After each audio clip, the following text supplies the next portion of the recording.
సహజ మార్గ యోగ పద్ధతిలో యోగా ప్రయోజనం సాక్షాత్కారం కాదు, యోగా ప్రయోజనం అనంతంలో లయం కావడమే అన్నారు బాపూజీ.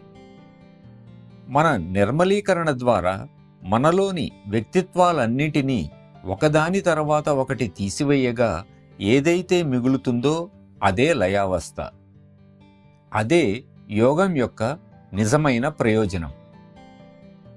ఆయన తనను తొలగించుకొని ఆయన గురుదేవుని ప్రకటించుకున్నారు అని బాపూజీ ఎంతో అందంగా లాలాజీ గురించి అన్నారు. మనం నేను అని చెప్పుకుంటున్నంతకాలం ఆయనను మరిచిపోతున్నాం. అది తొలగినప్పుడే ఆయన దర్శనమిస్తారు. అదే వ్యక్తిత్వ ప్రకటనమనే యోగ ప్రక్రియ చరమాంకంలోని చివరి ఘట్టం.